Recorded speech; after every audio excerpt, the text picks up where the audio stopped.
C'était mardi matin quand le téléphone a sonné, un numéro inconnu.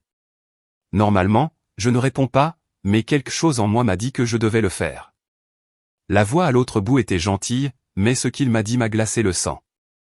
Madame Vérénice, je suis Carlos, le propriétaire de l'horlogerie La Esperanza. J'ai quelque chose qui appartenait à votre mari, quelque chose que je pense que vous devez voir de toute urgence. Mon cœur s'est arrêté. Francisco était mort depuis 6 mois et la seule chose qu'il m'avait laissée, c'était sa montre en or. La même montre que je ne retrouvais plus nulle part. Je me suis assise au bord du lit en sentant mes jambes trembler. Monsieur Carlos, de quelle montre parlez-vous? Ma voix est sortie tremblante, mais j'ai essayé de rester calme. Une montre en or, madame, avec les initiales FM gravées au dos. Votre fils et votre belle-fille me l'ont vendue il y a 3 jours. Mais en l'ouvrant pour réparer le mécanisme, j'ai trouvé quelque chose qu'ils ne savaient pas qu'il y avait dedans. Quelque chose que je pense que vous devez voir en personne. Les mots se répétaient dans ma tête comme un écho douloureux. David et Valeria avaient vendu la montre de Francisco. Ma montre, le seul héritage que mon mari m'avait laissé après 45 ans de mariage. J'ai senti la pièce commencer à tourner autour de moi. Monsieur Carlos, cette montre n'était pas à eux, elle était à moi. Je le sais, madame, c'est pour ça que je vous appelle. Je crois qu'il y a quelque chose de plus profond ici, quelque chose que votre famille n'a pas compris. Pouvez-vous venir à ma boutique cet après-midi? J'ai raccroché le téléphone avec les mains tremblantes. Je suis allé vers la commode où je gardais les rares choses précieuses qu'il me restait. J'ai ouvert le tiroir du haut, le même où j'avais rangé la montre la dernière fois que je l'avais utilisée. Vide, complètement vide. Comment avais-je pu être aussi bête? Comment ne m'en étais-je pas rendu compte plus tôt? Je me suis rappelé la dernière fois que j'avais vu Francisco avec cette montre. C'était un dimanche matin. Je préparais du café dans la cuisine quand il est venu derrière moi et m'a enlacé. Il portait la montre comme toujours. Vérénice, mon amour, cette montre est avec moi depuis notre mariage. Quand je ne serai plus là, je veux que tu la gardes. Ce n'est pas juste une montre, c'est le temps qu'on a vécu ensemble. Chaque seconde qu'elle a indiquée était une seconde à tes côtés. J'avais souri et je lui avais dit de ne pas parler de ces choses-là, qu'on avait encore beaucoup d'années devant nous. Mais il avait insisté, promets-moi que tu la garderas toujours. Elle a plus de valeur que tu ne l'imagines. Je lui avais promis, comme je le faisais toujours avec ses demandes. Et maintenant, 6 mois après sa mort, cette promesse avait été brisée. Pas par moi, mais par notre propre fils. Je me suis habillé avec la robe verte que Francisco aimait me voir porter. Si j'allais récupérer ce qui m'appartenait, je le ferais avec dignité. Je suis arrivé à l'horlogerie La Esperanza à 15 heures. Carlos était un homme âgé, aux cheveux gris et au regard bienveillant. Madame Vérénice, je suis content que vous soyez venue. J'ai la montre ici, mais avant de vous la montrer, j'ai besoin de vous poser une question. Est-ce que votre mari vous a déjà dit qu'il y avait quelque chose de spécial dans cette montre, quelque chose de plus que sa valeur sentimentale? J'ai secoué la tête. Francisco était un homme réservé, mais il ne m'avait jamais caché quelque chose d'important, du moins c'est ce que je croyais. Carlos est parti à l'arrière de la boutique et est revenu avec une petite boîte. À l'intérieur se trouvait la montre de Francisco, mais il y avait aussi autre chose, une petite clé, très petite, et un papier plié. Votre mari était très intelligent, madame. Il avait créé un double fond dans la montre. Quand je l'ai ouverte pour la réparer, ceci est tombé. Le papier avait l'écriture de Francisco. J'ai reconnu immédiatement son écriture soignée. Vérénice, si tu lis ceci, c'est que quelque chose m'est arrivé et que quelqu'un a essayé de te prendre ce qui t'appartient. Cette clé ouvre quelque chose que toi seul dois connaître. Va à la Banque Centrale, agence du centre-ville. Demande la boîte de sécurité numéro 1247. Dis-leur que tu es la seule bénéficiaire. Les documents sont en ordre. Je t'aime et ceci est pour que tu ne dépendes jamais de personne. Mes mains tremblaient pendant que je lisais les mots de mon mari. Il avait tout prévu. Il savait que quelque chose comme ça pouvait arriver. Carlos m'observait avec un regard compréhensif. Votre mari m'a payé d'avance pour la réparation il y a plus d'1 an. Il m'a dit que si jamais quelqu'un d'autre que vous amenait cette montre, je devais l'ouvrir et vous appeler immédiatement. C'était un homme très prévoyant. J'ai pris la montre, la clé et le papier, les gardant dans mon sac comme s'ils étaient les trésors les plus précieux du monde, ce qu'ils étaient vraiment. Merci, Carlos. Vous ne savez pas ce que cela signifie pour moi. Il a souri. J'aimais beaucoup votre mari. On a parlé plusieurs fois quand il venait faire entretenir la montre. Il parlait toujours de vous avec tellement d'amour. Il disait que vous étiez la femme la plus forte qu'il connaissait. Mais que le monde faisait parfois croire aux personnes fortes qu'elles étaient faibles. Il voulait s'assurer que vous ne vous sentiez jamais ainsi. Je suis sorti de l'horlogerie avec le cœur qui battait fort. Francisco avait pris soin de moi-même après sa mort. Mais je ressentais aussi un mélange de douleur et de trahison. Mon propre fils avait vendu la seule chose que son père m'avait laissée. Sans me demander, sans me considérer, comme si j'étais invisible dans ma propre maison. Je suis rentré chez moi avec la montre de Francisco serrée contre ma poitrine. La maison était silencieuse, mais je savais que David et Valeria étaient dans le salon en train de regarder la télé. Ils faisaient toujours ça après le déjeuner. Je suis monté dans ma chambre en essayant de ne pas faire de bruit. J'avais besoin de réfléchir à tout ce que je venais de découvrir avant de les affronter. Je me suis assise sur le lit que j'avais partagé avec Francisco pendant tant d'années. La montre fonctionnait encore parfaitement. Tic. Tic, tic, comme si rien ne s'était passé. Comme si je n'avais pas été trahi par mon propre fils. J'ai relu la note de Francisco. Son écriture, toujours si soignée, me calmait et me donnait de la force en même temps. Il avait pensé à tout, même à la possibilité que notre fils me trahisse de cette façon. Je me suis rappelé comment tout avait changé après l'enterrement. Au début, David et Valeria semblaient inquiets pour moi. Ils venaient me rendre visite, m'apportaient à manger, s'assuraient que j'allais bien. Mais peu à peu leurs visites sont devenues plus fréquentes et leurs intentions moins claires. « Maman, cette maison est trop grande pour toi toute seule », avait dit David un après-midi. « Pourquoi tu ne viens pas vivre avec nous ? Tu pourrais vendre la maison et utiliser cet argent pour être plus à l'aise. » J'avais refusé tout de suite. Cette maison avait 40 ans de souvenirs. Chaque coin me rappelait Francisco. Je ne pouvais pas partir. Je ne voulais pas partir. Mais David insistait. Et Valeria aussi. Vérénice, on veut juste ce qu'il y a de mieux pour toi. À ton âge, vivre seul peut être dangereux. Et si tu tombes ? Et si tu tombes malade ? Leurs paroles semblaient pleines d'inquiétude. Mais il y avait quelque chose dans leurs yeux qui ne me plaisait pas. Une froideur que je n'avais jamais vue avant, comme s'ils étaient en train de calculer quelque chose. Après, leurs visites sont devenues plus envahissantes. Valeria a commencé à fouiller dans mes affaires. Je fais juste un peu de rangement. Vérénice, tu as accumulé tellement de choses. Mais je savais qu'elle ne rangeait pas. Elle faisait un inventaire. David a commencé à me poser des questions sur mes finances. Maman, tu as tous tes papiers en règle ? Tu sais où est ton testament ? Tu as une assurance vie ? Des questions qu'un fils inquiet pourrait poser. Mais dans sa bouche, elle sonnait autrement. Un après-midi, il y a un mois, je les ai entendus parler dans la cuisine. Ils pensaient que je dormais dans ma chambre, mais j'étais descendu boire un verre d'eau. La montre en or de papa doit valoir une fortune, a chuchoté Valeria. Tu pourrais la vendre et utiliser cet argent pour le commerce. Je ne sais pas, Val, c'est la seule chose qu'il a laissée à maman. Elle va s'en rendre compte. David, ta mère est vieille. Elle oublie beaucoup de choses en ce moment. On peut lui dire qu'on l'a emmenée faire réparer. Le temps qu'elle s'en souvienne, on aura déjà réglé nos problèmes d'argent. Et si elle demande, on lui achètera une réplique bon marché. Elle ne verra pas la différence.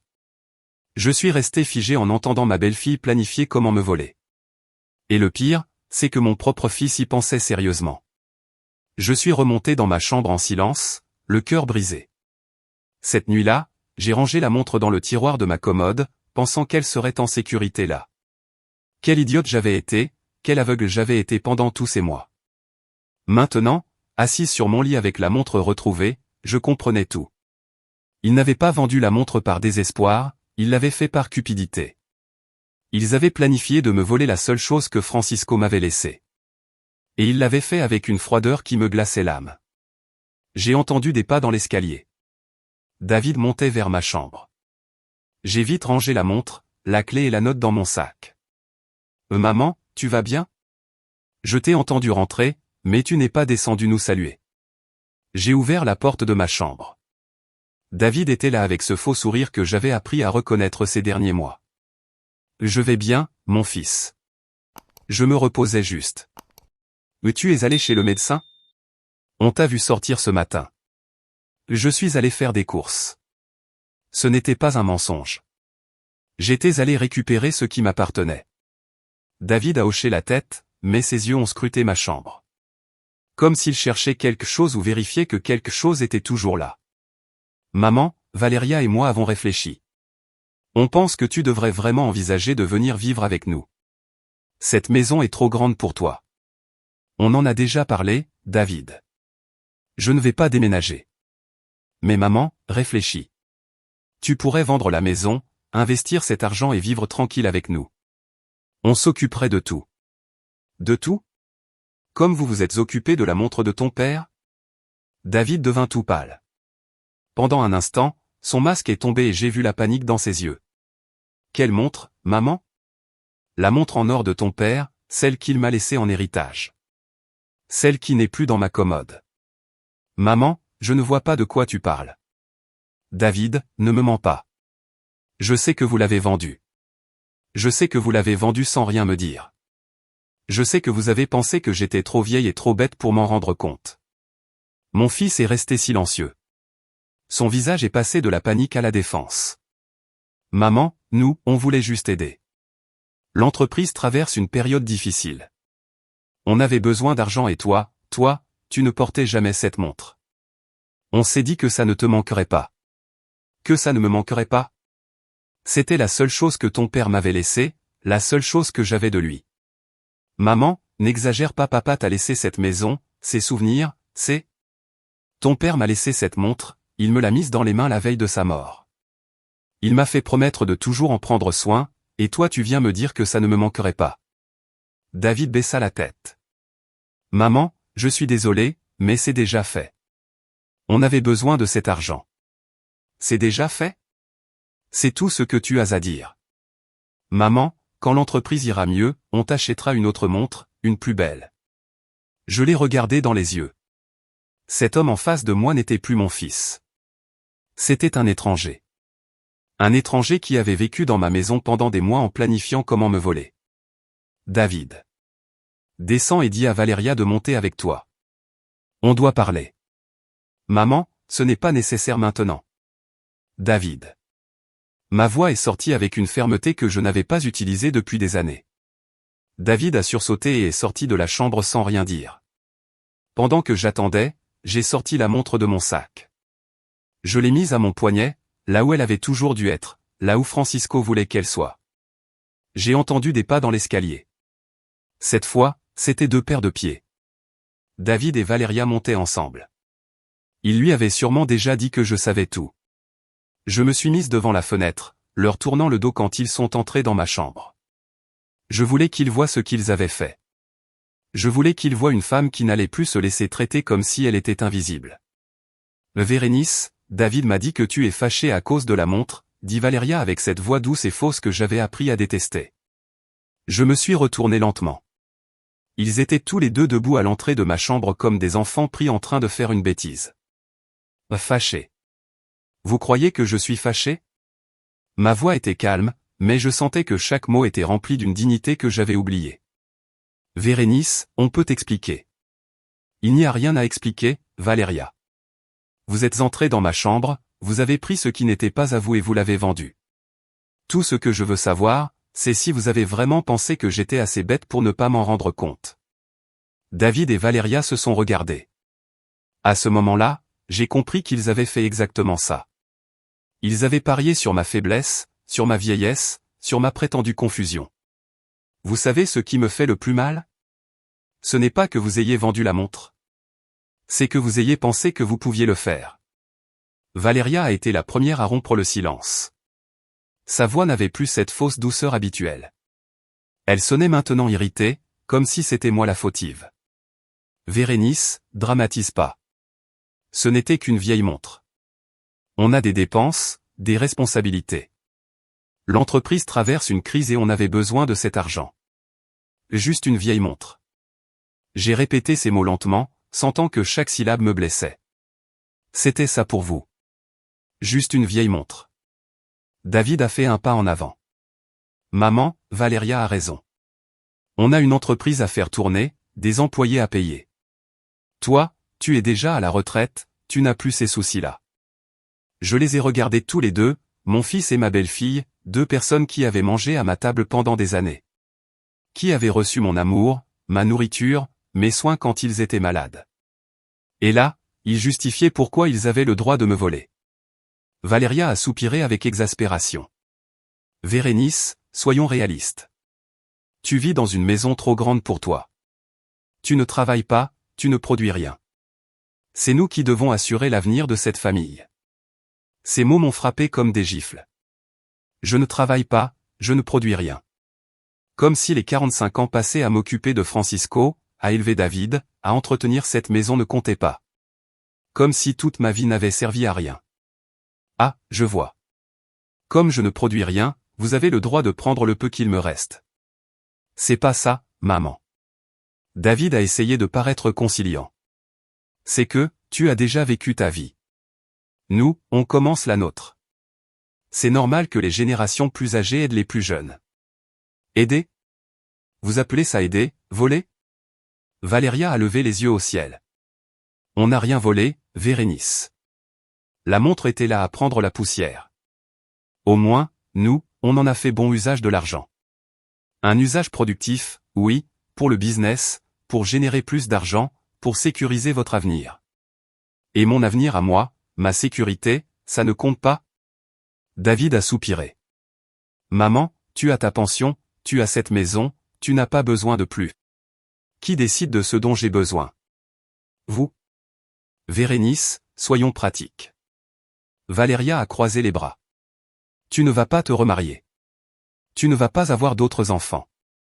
Tu ne vas pas commencer une nouvelle vie. Cette montre, pour toi, c'était juste un souvenir. Pour nous, c'était une opportunité. Ces mots m'ont transpercé. C'était vrai que je n'allais pas me remarier. C'était vrai que je n'aurais plus d'enfants.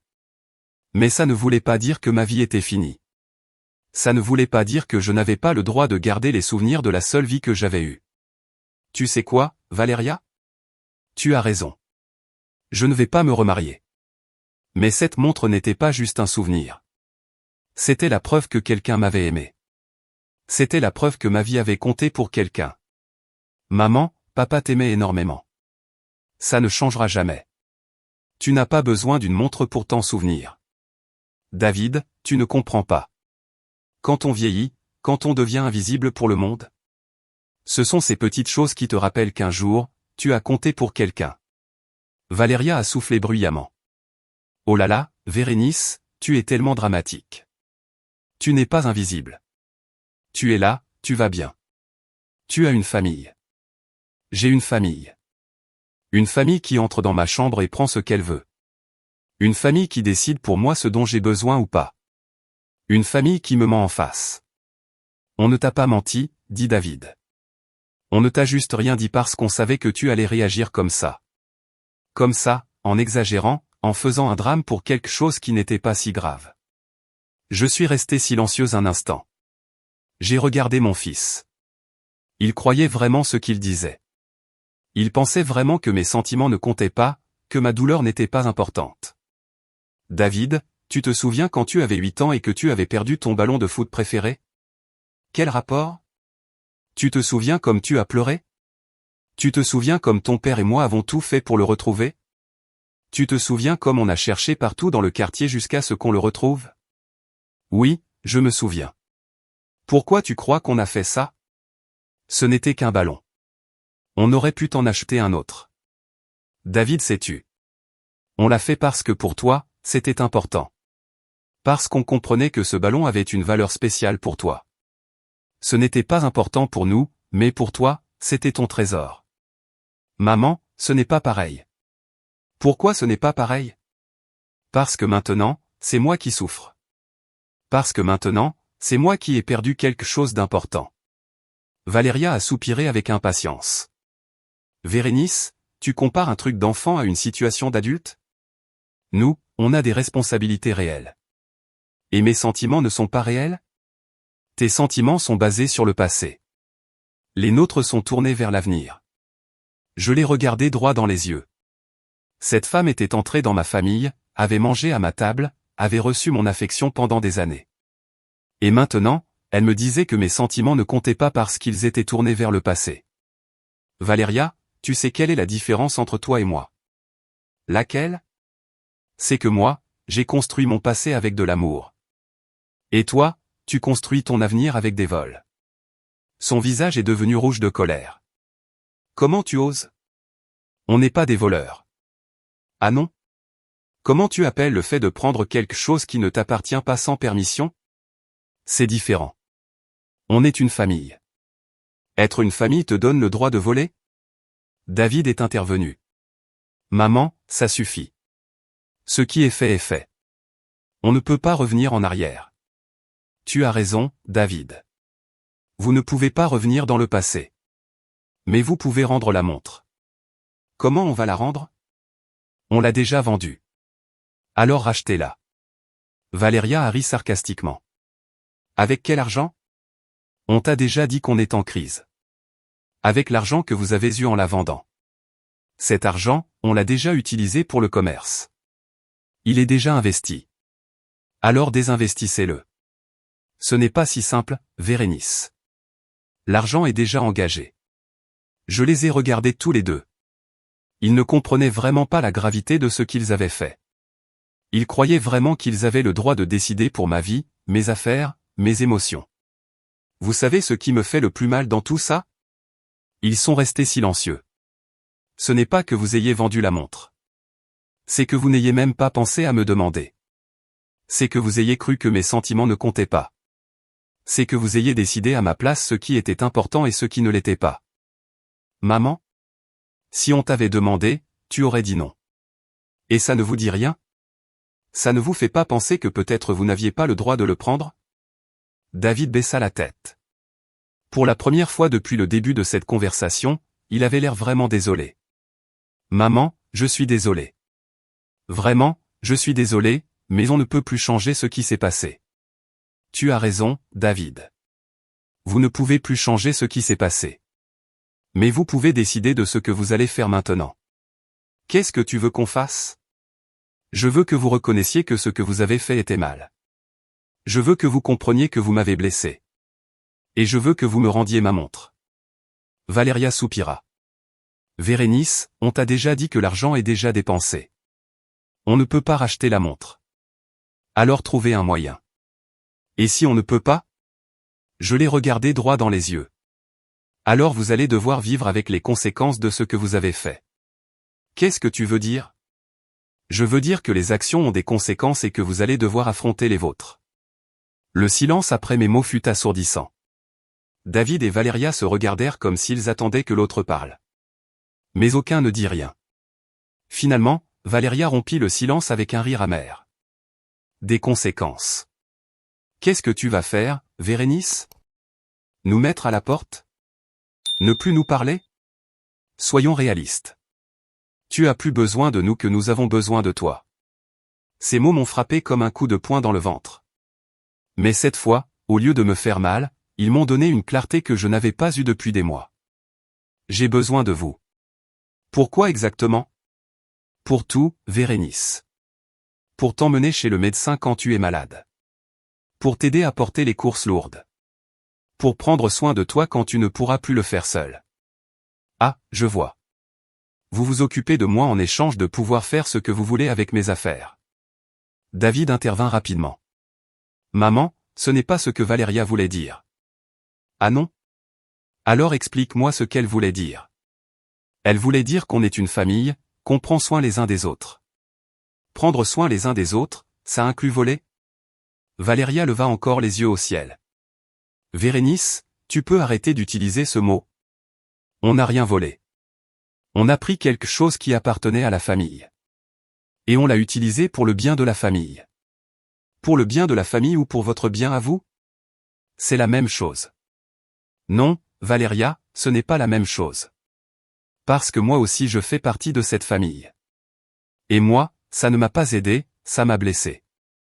Vérénice, tu n'as plus les mêmes besoins que nous. Tu n'as plus à t'inquiéter pour l'avenir. Qui a dit que je n'ai pas à m'inquiéter pour l'avenir? Qui a dit que je n'ai pas de projet? Qui a dit que je n'ai pas de rêve? Valéria rit. Des rêves? Quels rêves tu peux avoir à ton âge? Je l'ai regardée fixement. Cette femme croyait vraiment qu'après 70 ans, la vie s'arrêtait. Elle pensait vraiment que je n'étais qu'un poids en attente de la mort. Tu veux savoir quel était mon rêve, Valéria? Non. Mon rêve, c'était de pouvoir passer mes dernières années en paix.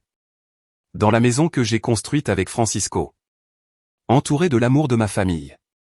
En gardant les quelques souvenirs qu'il me reste d'une vie vécue avec dignité. Et tu peux le faire. Comment je peux le faire si vous entrez dans ma chambre pour prendre ce que vous voulez? Comment je peux le faire si je ne peux pas faire confiance à ma propre famille? David s'approcha et essaya de me prendre la main. Maman, tu peux encore nous faire confiance.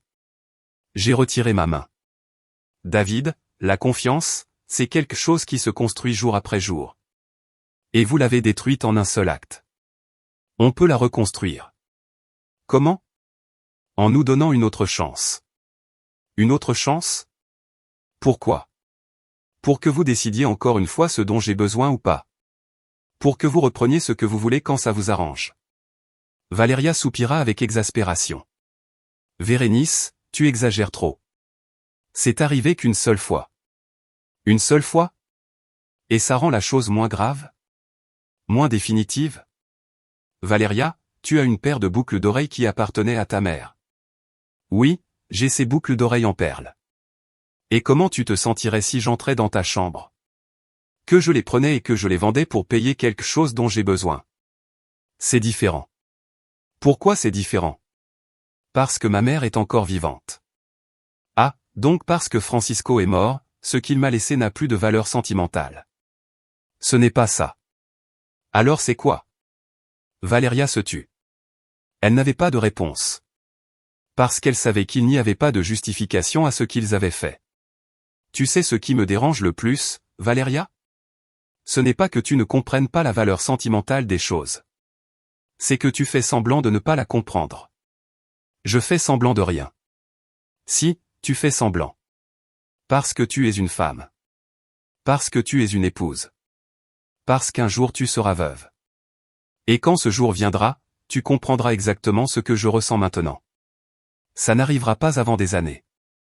Je l'espère. Mais quand ça arrivera, tu te rappelleras de cette conversation.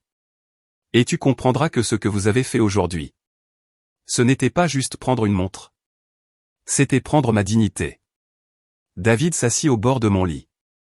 Pour la première fois de toute la conversation, il semblait vraiment touché. Maman, je ne voulais pas te blesser. Vraiment, je ne voulais pas. Mais tu m'as blessé, David. Je le sais, et je suis désolé. Tu es désolé parce que tu m'as blessé, ou parce que je t'ai découvert? Il réfléchit un moment. Je suis désolé parce que je t'ai blessé. Vraiment.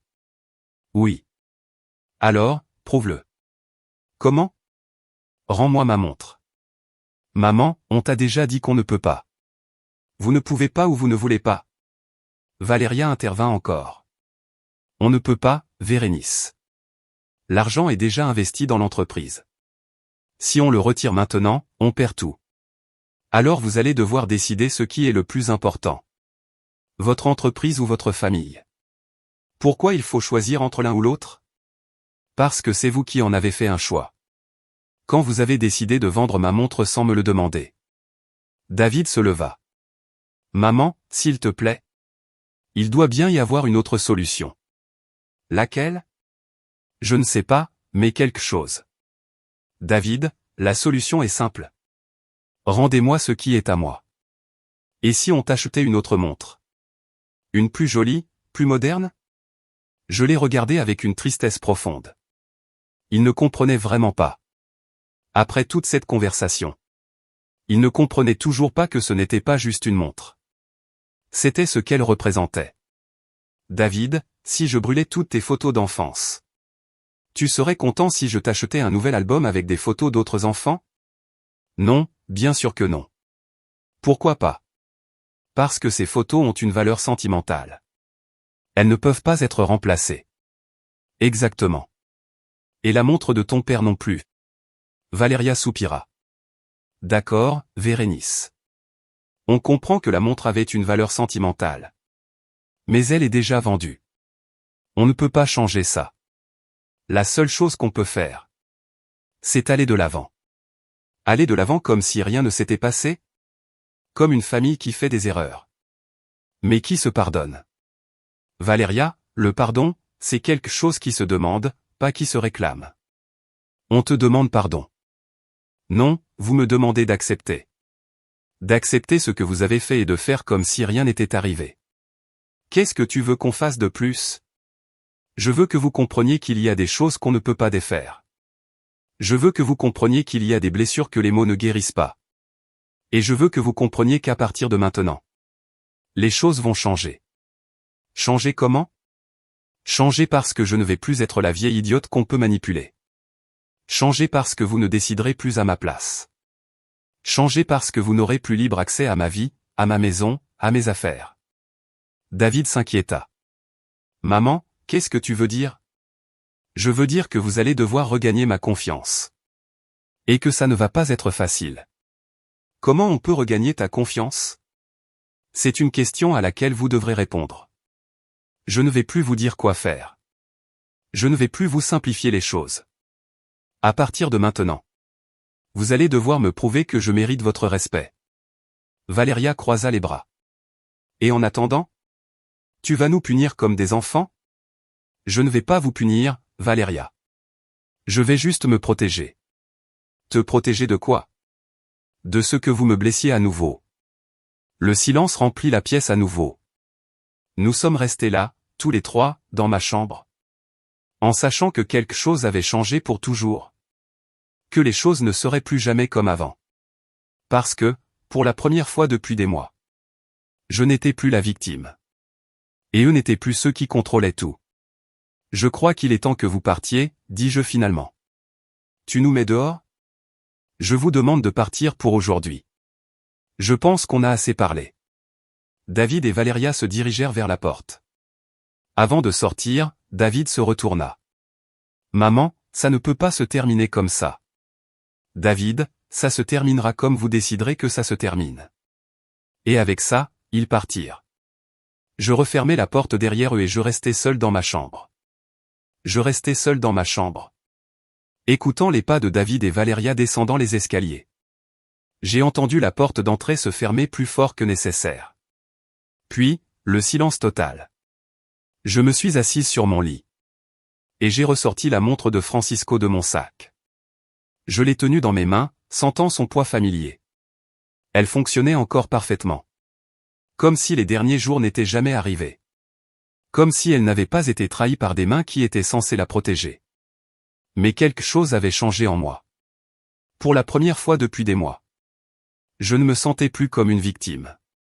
Je me sentais comme une femme qui avait retrouvé sa voix. Une femme qui avait dit « ça suffit ». Je me suis rappelé les mots que Carlos m'avait dit à l'horlogerie. Francisco lui avait raconté que j'étais la femme la plus forte qu'il connaissait. À ce moment-là, je ne me sentais pas forte. Cela faisait des mois que je me sentais invisible, manipulable, vulnérable. Mais maintenant je comprenais ce que Francisco avait vu en moi. La force, ce n'est pas toujours crier ou se battre. Parfois, la force c'est savoir quand arrêter de laisser les autres te faire du mal. J'ai pris la petite clé que Carlos m'avait donnée avec la lettre de Francisco. Je l'ai tenue à la lumière qui entrait par la fenêtre.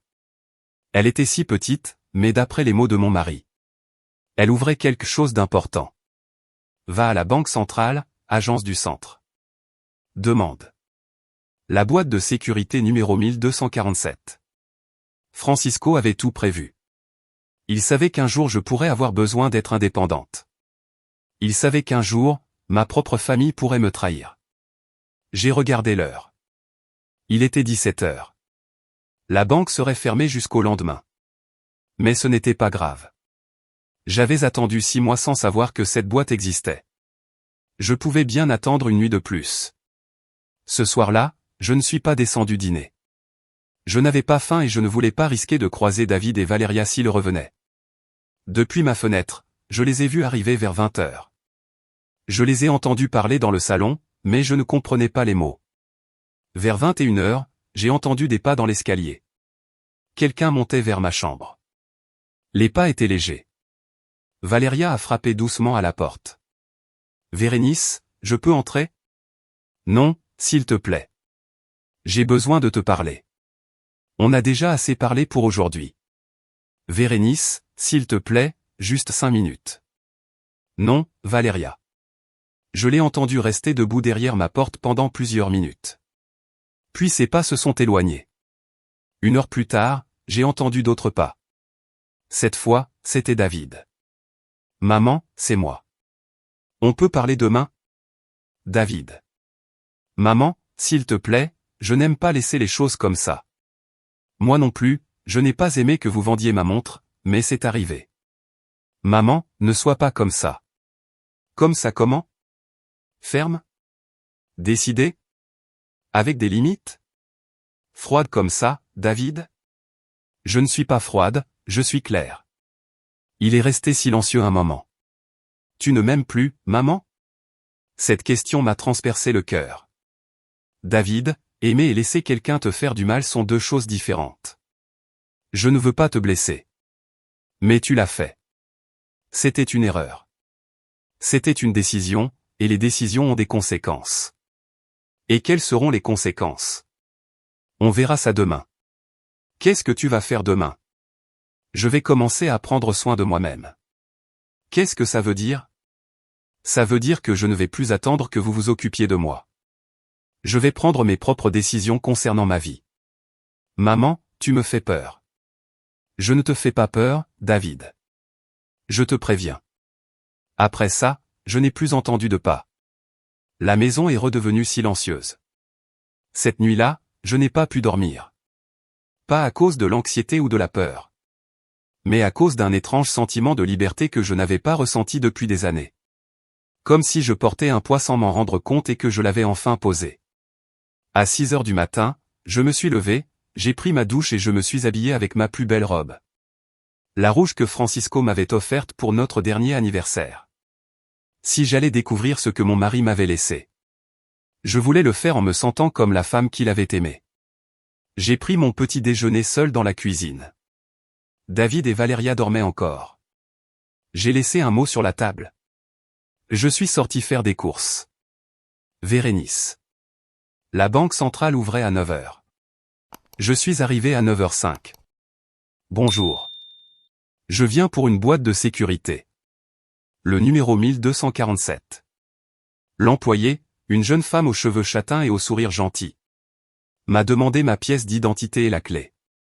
Madame Vérénice, oui, vous êtes bien enregistrée comme seule bénéficiaire autorisée. Votre mari Francisco a ouvert cette boîte il y a 2 ans. C'est la première fois que vous venez y accéder? Oui, c'est la première fois. Très bien, suivez-moi, s'il vous plaît. Elle m'a conduite dans une petite salle privée et silencieuse. Elle a apporté une boîte en métal et l'a posée sur la table. Prenez tout le temps qu'il vous faut, madame. Quand vous aurez terminé, appuyez sur la sonnette et je viendrai vous aider. Elle est sortie et a fermé la porte derrière elle. Je suis resté seul avec la boîte que Francisco avait préparée pour moi. Je l'ai ouverte avec les mains tremblantes. À l'intérieur, il y avait plusieurs enveloppes. La première portait mon nom écrit avec l'écriture soignée de Francisco. Je l'ai ouverte et j'ai commencé à lire. Ma chère Vérénice. Si tu lis cette lettre, c'est que quelque chose m'est arrivé. Et que quelqu'un a essayé de te prendre ce qui t'appartient. Je connais notre fils. Je l'aime profondément, mais je connais aussi ses faiblesses. Et je connais Valéria. Je sais que si quelque chose m'arrivait, ils essaieraient peut-être de te convaincre que tu dépends d'eux. Je veux que tu saches que ce n'est pas vrai. Mes yeux se sont remplis de larmes. Francisco me connaissait mieux que moi-même. Il avait prévu exactement ce qui allait se passer. Dans cette boîte, tu trouveras tout ce dont tu as besoin pour être indépendante. Il y a les documents d'un compte d'épargne à ton nom. Il y a le vrai testament, pas celui que j'ai laissé chez l'avocat de la famille. Et il y a autre chose. J'ai continué à lire, le cœur battant. Vérénice, pendant toutes ces années, j'ai mis de l'argent de côté en secret. Pas beaucoup chaque mois, mais régulièrement. C'était pour ta sécurité. Pour que tu n'aies jamais à dépendre de personne. Pour que tu puisses vivre avec dignité, peu importe ce qui arrive. J'ai fouillé dans la boîte et trouvé une grosse enveloppe avec des documents bancaires. Je les ai feuilletés rapidement. Francisco avait déposé de l'argent sur un compte à mon nom pendant 15 ans. Le montant final m'a coupé le souffle. C'était suffisant pour vivre confortablement le reste de ma vie. C'était suffisant pour être indépendante. C'était suffisant pour ne plus jamais devoir tolérer qu'on me traite comme si je n'existais pas. Il y avait une autre enveloppe avec un acte de propriété. Francisco avait acheté une petite maison à la plage, à 2 heures de la ville. Elle était aussi à mon nom. Cette maison est pour toi si un jour tu décides que tu as besoin d'un nouveau départ. Elle est entièrement payée. Elle est petite, mais confortable. Elle a un jardin où tu pourras planter les fleurs que tu aimes tant. Elle est à toi, quand tu en auras besoin. Il y avait une dernière petite enveloppe. Je l'ai ouverte et à l'intérieur, il y avait une photo de nous deux le jour de notre mariage. Au dos, Francisco avait écrit. Pour la femme la plus courageuse que je connaisse. Ne laisse jamais personne te faire croire le contraire. Je suis restée assise dans cette petite salle de la banque à pleurer. Mais ce n'était pas des larmes de tristesse. C'était des larmes de gratitude. De la gratitude envers un homme qui m'avait aimé. Au point d'avoir planifié ma liberté même après sa mort. Francisco savait que ce jour pouvait arriver. Il savait que le moment pouvait venir où je devrais choisir entre ma dignité et ma famille. Et il m'avait donné les moyens de choisir ma dignité. J'ai rangé tous les documents dans mon sac, j'ai appuyé sur la sonnette et l'employé est revenu. Tout va bien, madame ? Tout est parfait. Souhaitez-vous garder la boîte de sécurité ?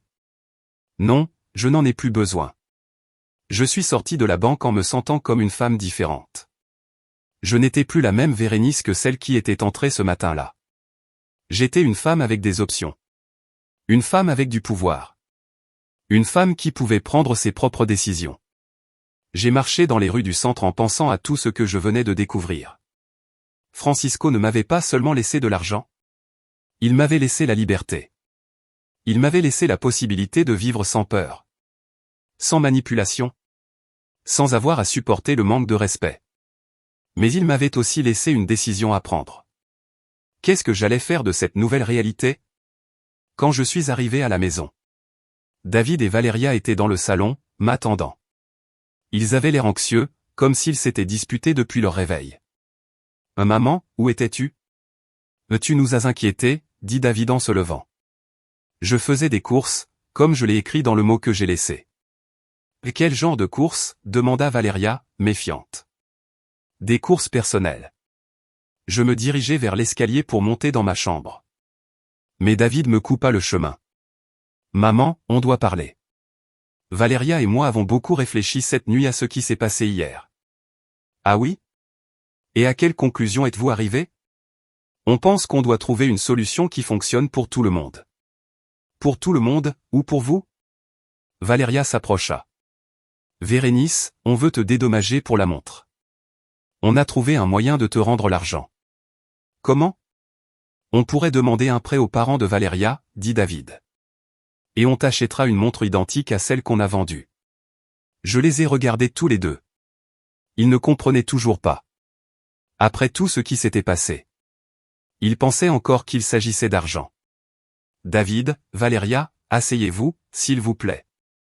Ils se sont assis sur le canapé en me regardant avec attente. Moi, je suis resté debout.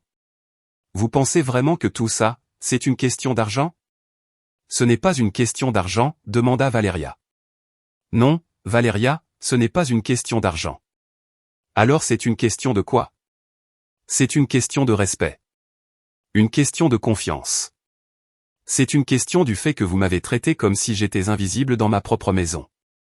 David fronça les sourcils. Maman, on te respecte. Vous me respectez ? Entrer dans ma chambre sans permission, c'est du respect ? Prendre mes affaires sans me demander, c'est du respect ? Décider à ma place de ce dont j'ai besoin, c'est me respecter ? Maman, c'était une erreur de jugement. On l'a déjà admis. Une erreur de jugement, David ? Vous avez planifié tout ça. Je vous ai entendu parler dans la cuisine il y a un mois. J'ai entendu quand Valéria t'a dit que vous pouviez me dire que vous aviez emmené la montre pour la faire réparer. Valéria devint pâle. Tu nous as entendus? Je vous ai entendu. Et j'ai su à ce moment-là que ma propre famille prévoyait de me voler. Vous savez ce que ça fait? Vérénice, nous, on. Valéria. Ne me mens plus. Ne fais plus semblant.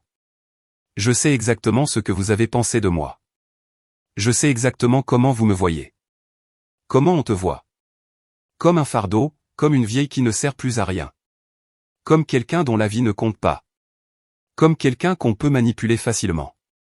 David se leva. Maman, ce n'est pas vrai. Ce n'est pas vrai? Alors explique-moi pourquoi vous ne m'avez jamais demandé si vous pouviez vendre la montre. Parce qu'on savait que tu allais dire non. Exactement. Vous saviez que j'allais dire non, mais vous avez décidé de le faire quand même. Et ça ne vous dit rien sur ce que vous pensez vraiment de mon opinion? Valéria soupira. Vérénice, parfois les adultes doivent prendre des décisions difficiles. Les adultes. Et moi, je suis quoi? Tu es. Tu n'as plus les mêmes responsabilités. Ah, donc parce que je n'ai plus les mêmes responsabilités, je n'ai plus les mêmes droits? Ce n'est pas ça. Alors c'est quoi, Valéria? Explique-moi. Explique-moi pourquoi vous aviez le droit de disposer de mes affaires. Elle se tut. Elle n'avait pas d'explication, parce qu'il n'y en avait pas de valable. Vous savez ce qui me fait le plus mal dans tout ça? Ce n'est pas que vous ayez vendu la montre. C'est que vous ayez supposé que j'étais si faible, si inutile, si dépendante de vous, que vous pouviez faire ce que vous vouliez de moi. Maman, on n'a jamais pensé que tu étais inutile, dit David. Non. Alors pourquoi vous ne m'avez pas consulté? Pourquoi? Parce qu'on pensait que tu allais t'inquiéter inutilement. M'inquiéter inutilement pour mon propre héritage? Maman, l'entreprise était en crise. On avait besoin de l'argent de toute urgence. Il n'y avait pas de temps pour des discussions longues. David, combien de temps ça t'aurait pris de me dire? Maman, l'entreprise a des problèmes. Tu pourrais nous aider en vendant la montre de papa. Tu aurais dit non. Peut-être. Ou peut-être que j'aurais dit oui. Mais on ne le saura jamais, parce que vous avez décidé que mon avis ne comptait pas. Valéria se leva. Très bien, Vérénice. On comprend que tu es fâché. On comprend qu'on a fait une erreur. Qu'est-ce que tu veux qu'on fasse pour réparer ça? Vous voulez vraiment réparer? Oui. Ou vous voulez juste que je me taise et que je redevienne la vieille soumise que j'étais avant? On veut que tout redevienne comme avant. Valéria, comme avant, c'était vous qui me manquiez de respect et moi qui le permettais. Cette normalité est terminée. David s'approcha. Maman, qu'est-ce que tu dis? Je dis que les choses vont changer. Quel genre de changement? Pour commencer, vous n'aurez plus d'accès libre à cette maison. Si vous voulez venir, vous devrez m'appeler d'abord et me demander la permission. Tu nous interdis d'entrer chez toi? Je vous demande de me respecter assez pour demander avant d'entrer. Mais ça a été notre maison pendant des années. Non, David. C'est ma maison. Vous avez été les bienvenus ici pendant des années. Mais être les bienvenus est un privilège, pas un droit. Valéria croisa les bras. Et si on n'est pas d'accord avec ces nouvelles règles? Alors vous devrez décider ce qui est plus important. Votre fierté ou votre relation avec moi. Vérénice, tu vas trop loin. Trop loin, Valéria? Vous demandez de me traiter avec respect, c'est trop? Non, mais vous coupez l'accès à la maison, c'est trop. Vous savez ce qui était trop? Entrer dans ma chambre et me voler. Ça, c'était extrême. David se rassit en se frottant le visage. Maman, ça part en vrille. Non, David. Ça commence enfin à être sous contrôle. Pour la première fois depuis des mois. Je contrôle ma propre vie. Qu'est-ce qui va encore changer? Vous ne prendrez plus de décision pour ma vie sans me consulter. Vous ne supposerez plus que vous savez ce qui est mieux pour moi. Vous ne me traiterez plus comme un poids. Maman, on ne t'a jamais traité comme un poids. Non. Alors pourquoi, à chaque fois que vous veniez me voir, vous me disiez que je devais vendre la maison? Pourquoi chaque conversation finissait avec vous me disant que je devrais venir vivre avec vous? Parce qu'on s'inquiétait pour toi. Non, David. Parce que vous vouliez me contrôler. Parce que vous vouliez avoir accès à mes biens. Parce que vous vouliez que je dépende totalement de vous. Valéria se leva de nouveau. Très bien, Vérénice. Je pense que tu as besoin de temps pour te calmer. Quand tu seras prête à être raisonnable, on pourra parler. Être raisonnable, Valéria? Défendre mes droits, ce n'est pas être irraisonnable. Défendre tes droits, c'est bien. Mais nous punir comme des enfants, ce n'est pas bien. Je ne vous punis pas, je vous éduque. Nous éduquer? Oui. Je vous apprends que vos actions ont des conséquences. Je vous apprends que vous ne pouvez pas me traiter comme vous voulez sans en payer le prix. David soupira. Et ça va durer combien de temps, cette éducation? Jusqu'à ce que vous appreniez la leçon. Et c'est quoi, la leçon? Que je mérite du respect. Que mon opinion compte. Que je ne vous appartiens pas. Valéria prit son sac. Viens, David. C'est clair que ta mère n'est pas en état d'avoir une conversation adulte. J'ai ri. Une conversation adulte? Valéria, une vraie conversation adulte, ça inclut reconnaître ses erreurs. Demander pardon sincèrement. Et faire de vrais changements pour réparer ce qu'on a fait. On t'a demandé pardon. Non, vous m'avez demandé de vous pardonner. Ce sont deux choses très différentes. David se leva. Maman, ça ne peut pas continuer comme ça. On est une famille. David, être une famille ne veut pas dire que vous pouvez abuser de moi. Être une famille, ça veut dire se respecter les uns les autres. Et si on n'arrive pas à se mettre d'accord? Je l'ai regardé droit dans les yeux. Alors chacun suivra son propre chemin. Tu es prête à perdre ta famille pour une montre, maman? C'est vous qui étiez prêt à perdre ma confiance pour une montre. Moi, je fais juste défendre ce qu'il reste de ma dignité. Ils se dirigèrent vers la porte sans dire un mot. Avant de sortir, David se retourna. Maman, j'espère que tu vas changer d'avis. David, j'espère que vous changerez d'avis. Et ils sont partis. Je suis resté seul dans mon salon. Mais pour la première fois depuis des mois. Je ne me suis pas senti abandonné. Je me suis senti libre. Les jours suivants passèrent dans un silence étrange. Mais libérateur.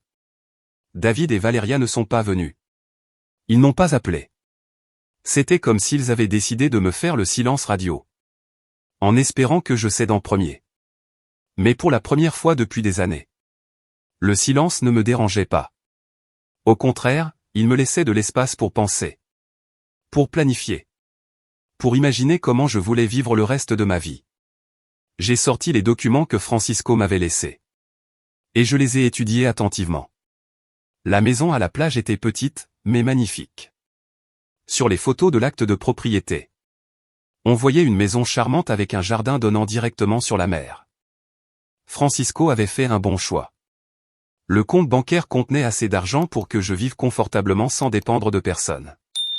Je pouvais rester dans cette maison si je voulais. Je pouvais déménager à la plage si je préférais. Je pouvais voyager. Je pouvais faire ce que je voulais. Pour la première fois depuis des décennies.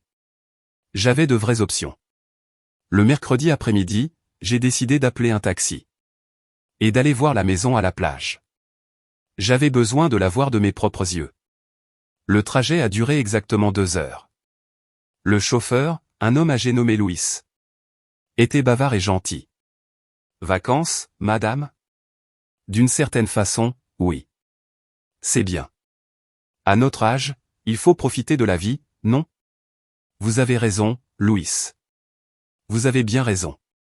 Quand on est arrivé à l'adresse, je n'en croyais pas mes yeux. La maison était parfaite. Petite, oui, mais parfaite pour une personne. Elle avait 2 chambres. Un salon donnant directement sur le jardin. Et une cuisine avec des fenêtres donnant sur la mer. Elle est magnifique, ai-je dit au chauffeur. C'est à vous? Oui, c'est à moi. Quelle chance vous avez. Vivre ici, c'est comme être en vacances toute l'année. Il avait raison. En marchant dans le jardin. En écoutant le bruit des vagues. Je me suis sentie plus sereine que je ne l'avais été depuis des années. Francisco avait pensé à tout. Il avait choisi un endroit où je pourrais être heureuse. Un endroit où je pourrais recommencer si j'en avais besoin. Et peut-être que j'en avais besoin. Pendant le trajet du retour, Louis m'a parlé de sa propre famille. J'ai 3 enfants, madame. 2 viennent souvent me voir. Mais celui du milieu, lui, s'est éloigné depuis qu'il s'est marié. Sa femme ne nous aime pas trop. Et comment vous vivez ça? Au début, ça me faisait très mal.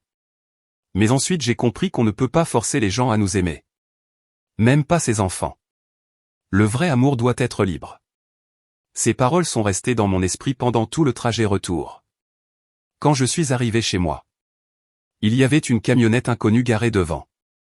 Dans le salon, David était là avec un homme que je ne connaissais pas. Maman, voici Maître Martinez, notre avocat. On a besoin de te parler. Mon cœur s'est mis à battre plus vite. Mais je suis resté calme. De quoi avez-vous besoin de me parler? Maître Martinez se leva. C'était un homme jeune. En costume cher, avec un sourire qui ne m'inspirait pas confiance. Madame Vérénice. Votre fils est inquiet pour votre bien-être. Il m'a dit que ces derniers temps, vous êtes confuse. Confuse, moi? Que vous prenez des décisions irrationnelles. Que vous avez des épisodes de paranoïa. J'ai regardé David avec incrédulité. Tu lui as dit que j'étais confuse? David évita mon regard. Maman, l'autre jour, tu as dit des choses qui n'avaient aucun sens. Tu as accusé ta propre famille de t'avoir volé. Parce qu'ils m'ont volé. L'avocat intervint. Madame, d'après ce que m'a raconté votre fils, vous accusez votre famille d'avoir vendu vos biens sans autorisation. Mais lui m'a expliqué que vous êtes une famille unie qui prend les décisions ensemble pour le bien de tous. Des décisions ensemble? Et quand est-ce que vous m'avez consulté avant de vendre la montre? Madame, parfois les personnes âgées peuvent mal interpréter des situations normales.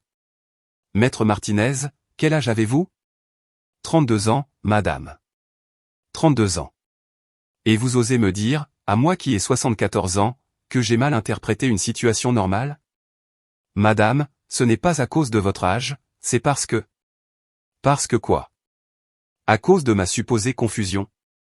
À cause de ma supposée paranoïa? David parla enfin. Maman, on veut juste t'aider. M'aider en faisant venir un avocat pour me déclarer incompétente?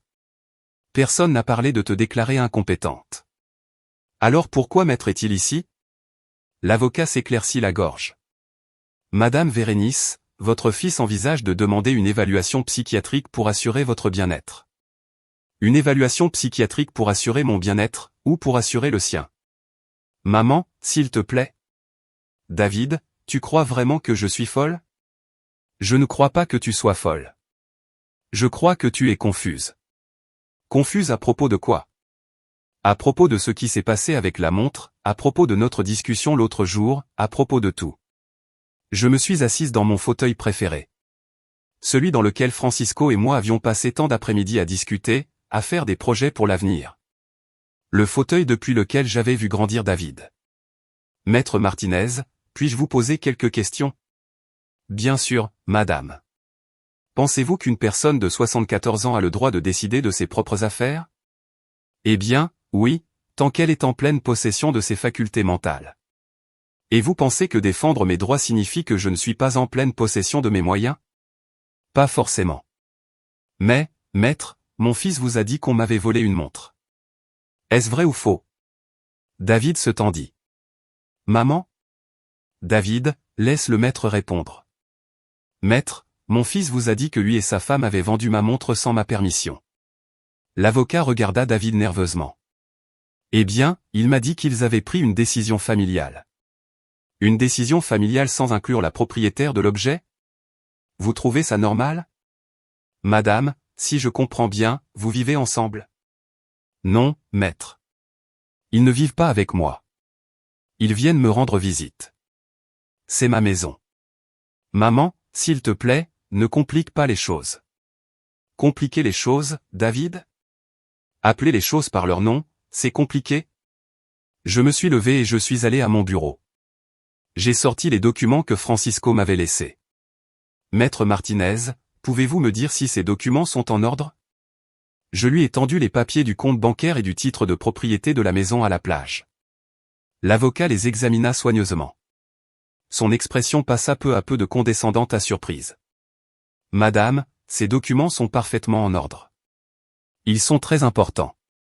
Qu'est-ce que vous entendez par important? Je veux dire que vous êtes une femme avec des ressources considérables. Financièrement indépendante. David s'approcha. Quels sont ces documents, maman?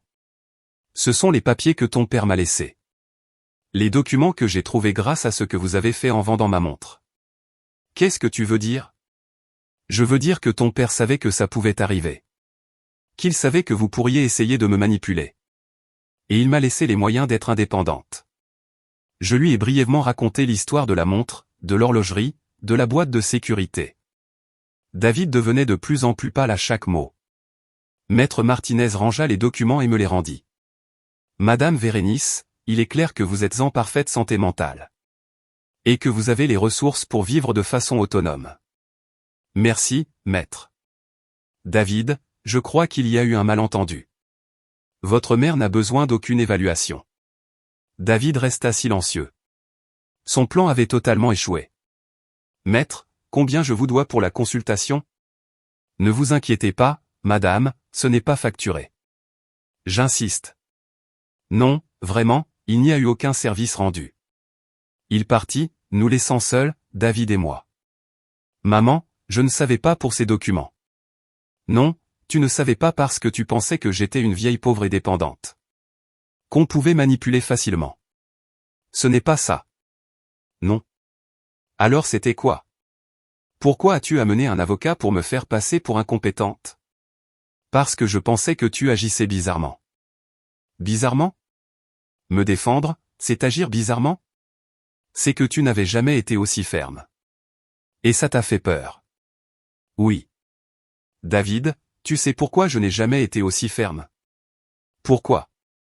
Parce que je n'en avais jamais eu besoin. Parce que ton père me protégeait. Parce que ton père me respectait. Parce qu'avec toi et moi, ton père n'a jamais eu à choisir entre sa dignité et sa famille. David baissa la tête. Maman, je suis désolé. Tu es désolé parce que tu m'as blessé, ou parce que ton plan a échoué? Je suis désolé de t'avoir blessé. Vraiment. Oui. Alors prouve-le. David restait debout au milieu du salon, comme s'il ne savait pas quoi faire de ses mains.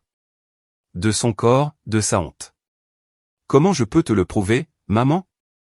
C'est une question à laquelle tu dois répondre, David. Je ne vais plus te dire quoi faire. Mais donne-moi un indice. Dis-moi par où commencer. Je l'ai regardé longtemps. Cet homme de 42 ans devant moi avait été mon bébé.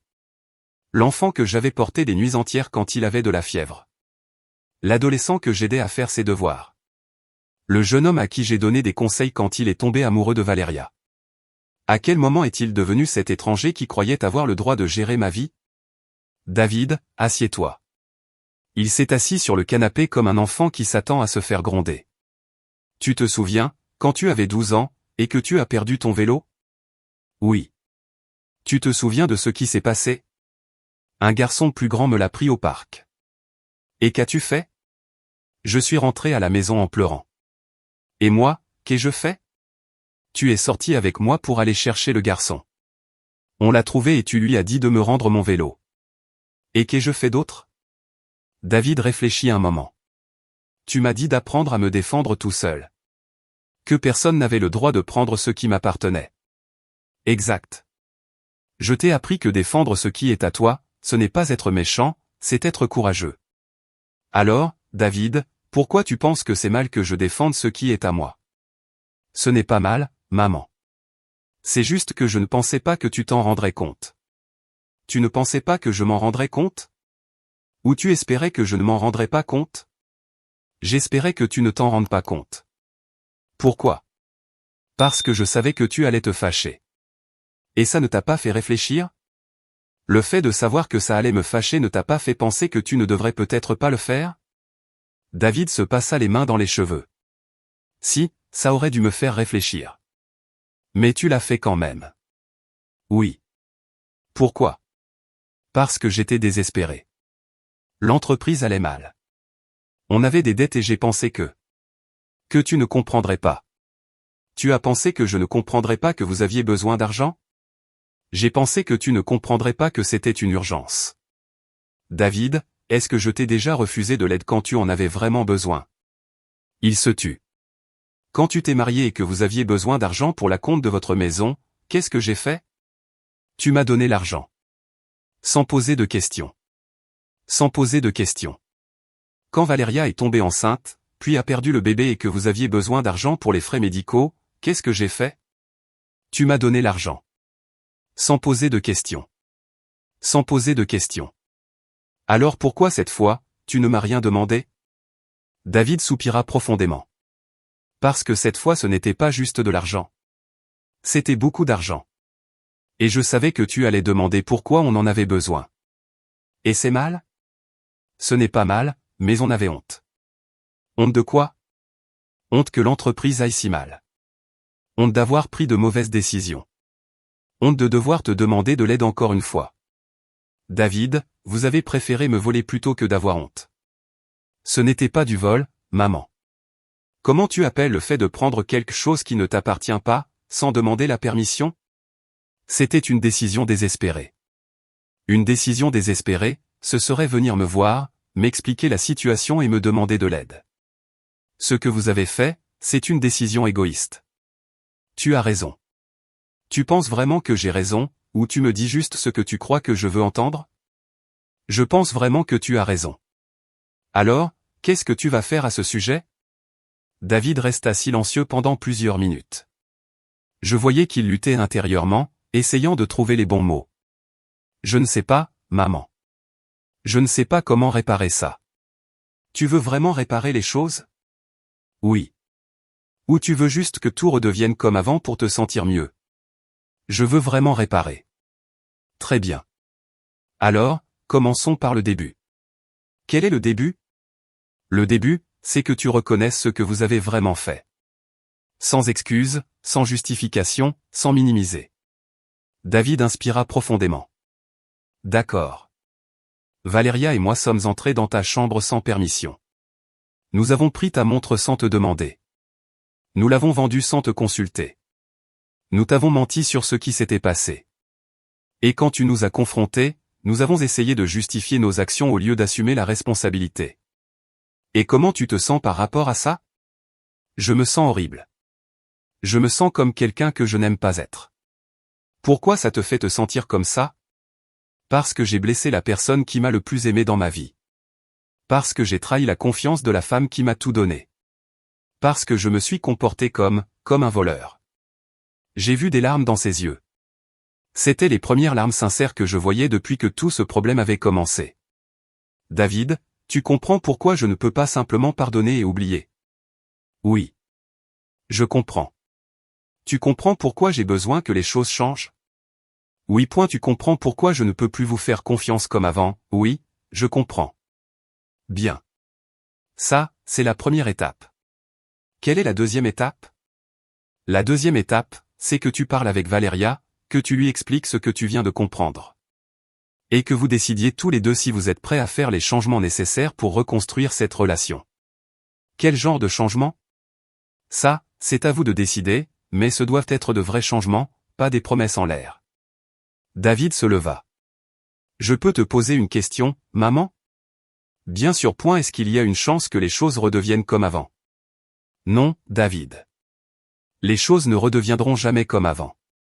Son visage se décomposa. Alors j'ai perdu ma mère pour toujours. Tu n'as pas perdu ta mère, mais tu as perdu la mère qui permettait qu'on lui manque de respect. Tu as perdu la mère qui ne mettait pas de limites. Tu as perdu la mère qui cédait toujours pour éviter les conflits. Et quelle mère me reste-t-il? Il te reste une mère qui t'aime, mais qui s'aime aussi elle-même. Il te reste une mère qui va te soutenir quand tu en auras vraiment besoin. Mais qui ne laissera plus qu'on abuse d'elle. Il te reste une mère qui te respectera si tu la respectes. Cette mère va me pardonner? Cette mère t'a déjà pardonné, David. Mais cette mère n'oubliera pas. Et elle ne laissera pas que ça se reproduise. David s'approcha et me prit dans ses bras. C'était une étreinte différente. Ce n'était pas l'étreinte d'un fils qui considère l'amour de sa mère comme acquis. C'était l'étreinte d'un homme qui avait compris qu'il avait failli perdre quelque chose de très précieux. Je t'aime, maman. Je t'aime aussi, David. Mais aimer ne veut pas dire permettre qu'on me fasse du mal. Je comprends. Vraiment. Oui, vraiment. Il partit cet après-midi-là avec une expression que je n'avais pas vue depuis des années. Un mélange d'humilité et de détermination, comme s'il avait enfin compris qu'être adulte, c'était aussi assumer les conséquences de ses actes. Ce soir-là, je me suis assise sur mon lit avec la montre de Francisco dans les mains. Je l'ai regardé fonctionner. J'ai écouté son tic-tac constant. Ce petit objet avait déclenché une révolution dans ma vie. Une révolution que Francisco avait planifiée depuis le début. Merci, mon amour, ai-je murmuré à la montre. Merci de m'avoir appris que je suis encore forte. 3 jours plus tard, David revint. Cette fois, il vint seul. Maman, j'ai parlé avec Valeria et... Au début, elle ne comprenait pas pourquoi tu avais raison. Mais après avoir beaucoup discuté, après lui avoir expliqué tout ce que tu m'as dit, je crois qu'elle commence à comprendre. Je crois qu'elle résiste encore. Elle dit que tu es trop dramatique, que tu exagères. Et toi, qu'est-ce que tu lui as dit? Je lui ai dit que si elle était à ta place, elle réagirait pareil ou pire. Et qu'a-t-elle répondu? Elle s'est fâchée. Elle dit que la comparaison n'est pas valable parce qu'elle ne se laisserait jamais traiter ainsi. Réponse intéressante. Pourquoi? Parce qu'elle reconnaît qu'on m'a maltraité. Mais dit qu'elle, elle ne se serait pas laissée faire. David resta silencieux un moment. Tu as raison. Je n'avais pas vu cette contradiction. David, est-ce que Valeria est prête à changer? Je ne sais pas, maman. Honnêtement, je ne sais pas. Et toi, que vas-tu faire si elle ne veut pas? Je ne sais pas non plus. Bon, au moins tu es honnête. Maman, je peux te demander quelque chose? Bien sûr. Qu'est-ce que tu vas faire maintenant de ta vie? Je veux dire? Je souris. Je vais la vivre, David. Je vais la vivre selon mes propres choix. 2 semaines après cette conversation avec David, j'ai pris une décision qui a tout changé. Je me suis installé dans la maison de la plage. Ce n'était pas une décision impulsive. C'était une décision réfléchie, calme, définitive. La maison où j'avais vécu avec Francisco pendant 40 ans était remplie de beaux souvenirs. Mais elle était aussi devenue le théâtre de la trahison de ma propre famille. J'avais besoin d'un nouveau lieu, un endroit où je pouvais être la femme que Francisco avait toujours su que j'étais. Le déménagement fut étonnamment libérateur. Je n'ai emporté que l'essentiel, mes vêtements, quelques photos. Les livres préférés de Francisco et, bien sûr, sa montre. Tout le reste, je l'ai laissé dans la maison. David pouvait la vendre s'il le voulait. Je m'en fichais. Le premier jour dans ma nouvelle maison, je me suis réveillé au son des vagues. J'ai ouvert les rideaux et j'ai vu la mer s'étendre jusqu'à l'horizon. C'était comme se réveiller dans un rêve. J'ai pris mon petit déjeuner dans le jardin avec la montre de Francisco à mon poignet. Regarde où on a atterri, mon amour, ai-je dit au vent. Exactement là où tu avais prévu que je sois. David est venu me rendre visite le 3e jour. Il est arrivé avec sa voiture, clairement nerveux. Maman, tu vas vraiment rester ici? Oui, David. C'est ma maison maintenant. Mais c'est très loin de tout. Et si tu as besoin de quelque chose? J'apprendrai à m'occuper de moi seul, comme j'aurais dû le faire depuis longtemps. Il s'est assis sur la petite terrasse face à la mer. C'est paisible ici. C'est paisible. Pas de drame. Pas de manipulation. Personne ne prend mes affaires sans permission. Maman, tu es encore en colère? Non, David, je ne suis plus en colère. Je suis en paix. En paix? Oui, en paix avec la décision de mettre mon bien-être en premier. En paix avec la décision de ne plus permettre qu'on me manque de respect. En paix avec l'idée de vivre seul, mais avec dignité.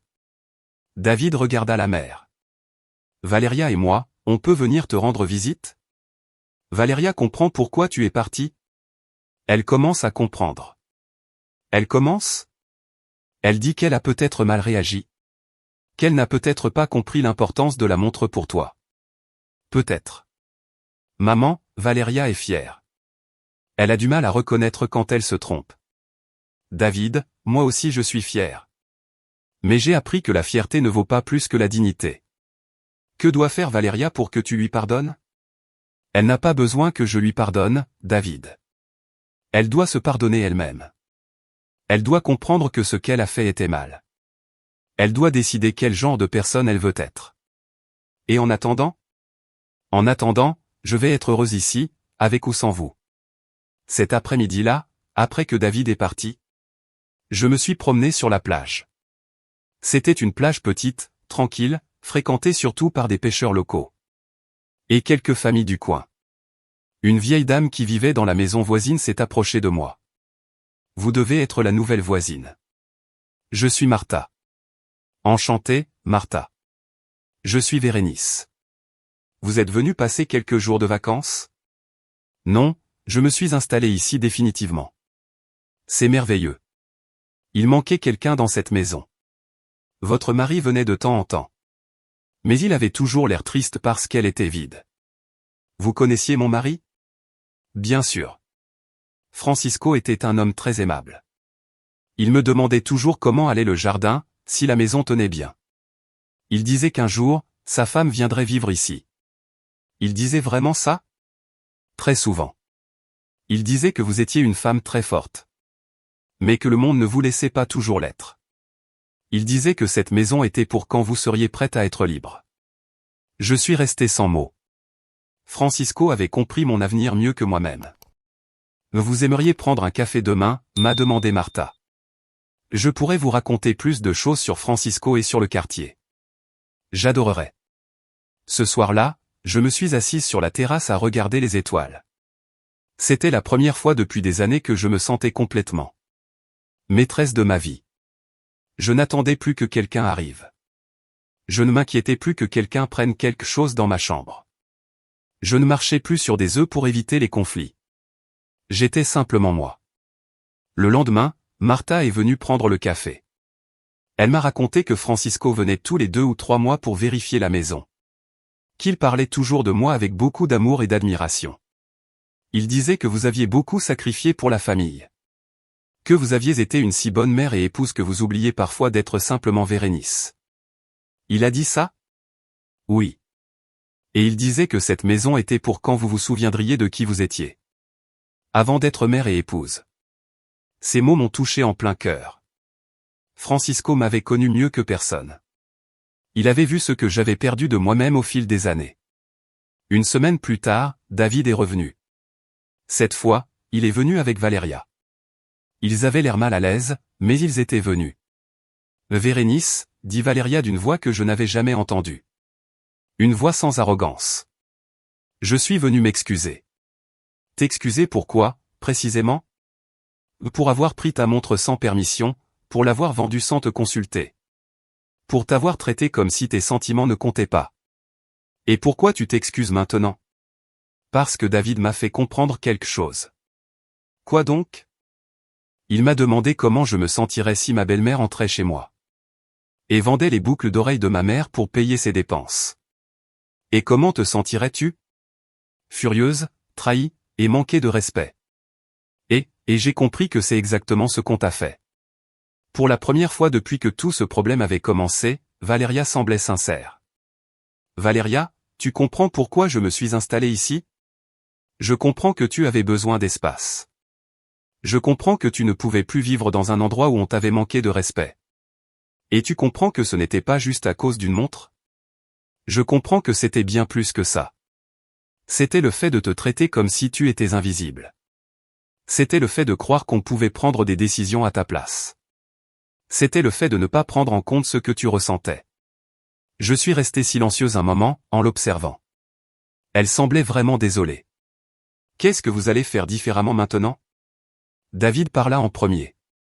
Nous allons te respecter. Nous allons te consulter avant de prendre une décision qui te concerne. Nous allons te traiter comme la femme indépendante que tu es. Et toi, Valéria? Je vais reconnaître que je ne comprenais pas ce que ça veut dire vieillir avec dignité. Je vais arrêter de croire que je sais ce qui est le mieux pour toi. Je vais valoriser ton expérience au lieu de la minimiser. Ça veut dire que je peux revenir vous rendre visite? Bien sûr, maman, mais seulement si tu veux. Et ça veut dire que vous pouvez me rendre visite ici? On peut, demanda Valéria avec espoir. Vous pouvez, mais les règles sont différentes maintenant. Quelle règle? La règle, c'est que vous me traitiez comme une adulte indépendante qui mérite le respect. La règle, c'est que vous ne supposiez rien sur ce que je veux ou ce dont j'ai besoin. La règle, c'est que vous me posiez des questions avant de donner votre avis sur ma vie. Ces règles nous paraissent justes, dit David. Et toi aussi, Valéria? Oui, moi aussi. Cet après-midi-là, après leur départ, je me suis assise sur ma terrasse avec une tasse de thé. Le soleil se couchait sur la mer, créant un spectacle de couleurs à couper le souffle. J'ai sorti la montre de Francisco et je l'ai tenue dans ma main. On a réussi, mon amour. Je suis arrivé là où tu avais prévu que j'arrive. La montre continuait de marquer le temps. Tic tic tic. Mais maintenant, chaque seconde m'appartenait complètement. Je n'étais plus la veuve fragile qui attendait les miettes d'attention de sa famille. J'étais Vérénice, une femme de 74 ans qui avait appris qu'il n'est jamais trop tard pour récupérer sa dignité. Une femme qui avait découvert que la solitude choisie est bien meilleure que la compagnie sans respect. Une femme qui avait trouvé sa force non pas dans les cris ou les disputes, mais dans des limites claires et des décisions courageuses. Des mois plus tard, David et Valéria étaient devenus des visiteurs réguliers, mais respectueux. Ils apportaient à manger, restaient déjeuner. Ils me parlaient de leur vie, mais ne cherchaient plus à décider pour moi. Ils ne supposaient plus qu'ils savaient ce qui était mieux pour moi. La relation avait changé pour toujours. Ce n'était plus la relation entre une mère vulnérable et ses enfants dominateurs. C'était une relation entre adultes qui se respectaient mutuellement. Et ça, j'ai compris enfin, c'était exactement ce que Francisco avait voulu pour moi. La liberté d'être respecté, la liberté d'être apprécié. La liberté d'être moi-même. La montre continuait de bien fonctionner, marquant chaque seconde de ma nouvelle vie. Une vie où chaque moment m'appartenait complètement. Une vie vécue selon mes propres choix.